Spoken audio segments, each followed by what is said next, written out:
मैया सम्मान यात्रा की शुरुआत हुई है। यह मैया सम्मान यात्रा कोई मामूली यात्रा नहीं है। यह मैया सम्मान यात्रा एक नया अध्याय इस झारखंड की राजनीति में, इस झारखंड की उन्नति में रचने वाला है।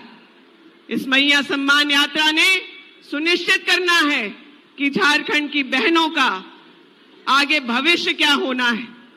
यह मैया सम्मान यात्रा झारखंड की महिलाओं के सम्मान, अधिकार और बराबरी का जो हिस्सा उनका अधिकार है वो दिलाने में एक मील का पत्थर साबित होगा।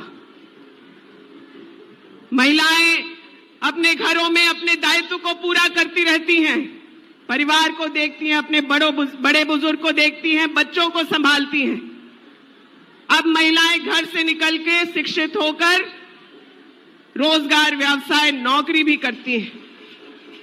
महिलाएं अब राजनीति में हिस्सा लेकर के जो निर्णय लेने वाली संस्थाएं होती हैं उसमें अपना योगदान करती हैं।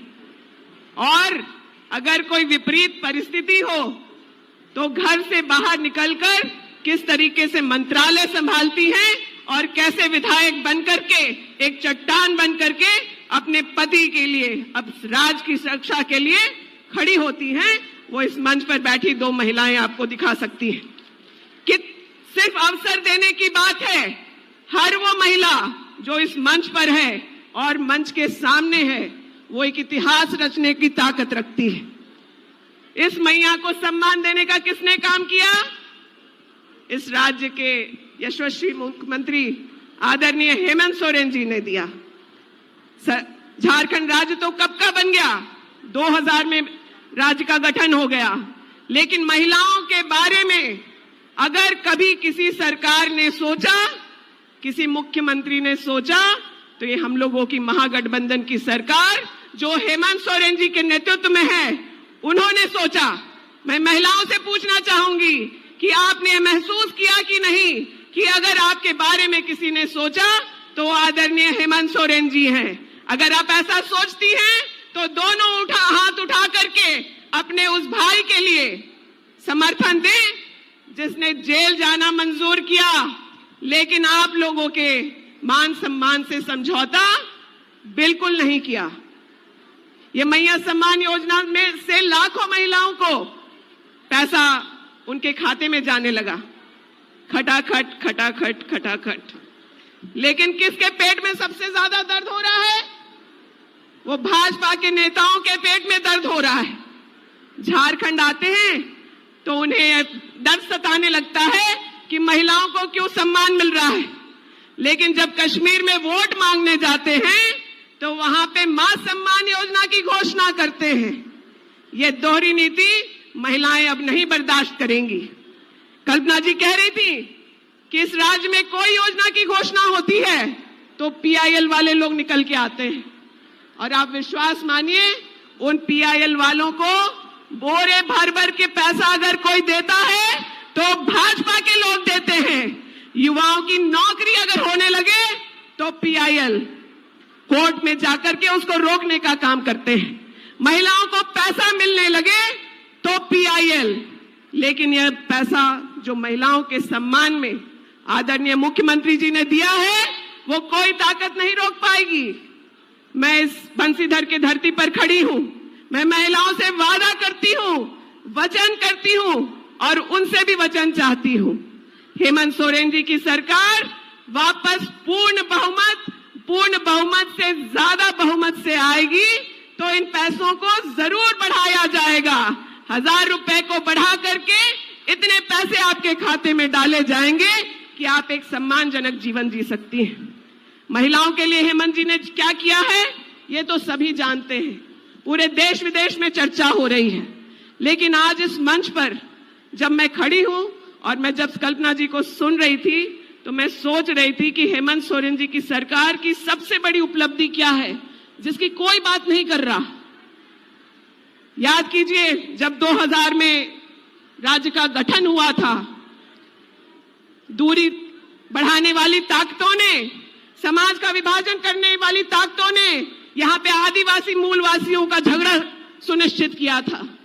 आप 5 साल में हम लोगों की सरकार में, हेमंत सोरेन जी के सरकार में सोच कर देखें कि क्या किसी तरह का कोई भेदभाव किसी भी झारखंडी के साथ हेमंत सोरेन जी ने किया है क्या? जो समाज में दूरी भाजपा के लोगों ने डालने की कोशिश की थी, कभी जाति के नाम पर, कभी धर्म के नाम पर, कभी आदिवासी के नाम पर, कभी मूलवासी के नाम पर, और अब तो बांग्लादेशी आदिवासी और पता नहीं क्या क्या कर रहे हैं। लेकिन हम लोगों के मुख्यमंत्री जी ने अगर सबसे अच्छा काम इस राज्य के लिए किया है तो इस भेदभाव को मिटाने का काम किया है, उस दूरी को कम करने का काम किया है और मोहब्बत की दुकान खोलने का काम आदरणीय हेमंत सोरेन जी ने किया है। आज हम सभी लोग एक साथ बैठकर, एक साथ मिलकर राज्य को चला रहे हैं। राज्य के सभी लोगों के लिए बराबरी से हेमंत सोरेन जी काम कर रहे हैं। इतिहास में सबसे ज्यादा अगर उनके किसी योगदान को याद किया जाएगा तो महिलाओं के लिए जो उन्होंने किया वो याद किया जाएगा। और दूसरी बात जो इस झारखंड की जनता हमेशा याद रखेगी कि नफरती ताकतों के सामने उन्होंने घुटने नहीं टेके। उन्होंने जेल जाना मंजूर किया, लेकिन भी किसी भी हालत में उन्होंने झारखंड के आत्मसम्मान से, झारखंड के सौहार्द से कोई समझौता नहीं किया और पूरे झारखंड को एकजुट रखने का काम किया। मैं आप लोगों से बहुत लंबी बातें ना करते हुए, सभी तमाम बातें आपके सामने हैं। आप लोग हर दिन महसूस कर रहे हैं कि सरकार किस तरह से आप लोगों का जीवन आसान कर रही है। बिजली हो, पानी हो, सड़क हो, बच्चियों को स्कॉलरशिप हो, युवाओं को रोजगार की बात हो, सभी चीजों पर हम लोग की सरकार काम कर रही है।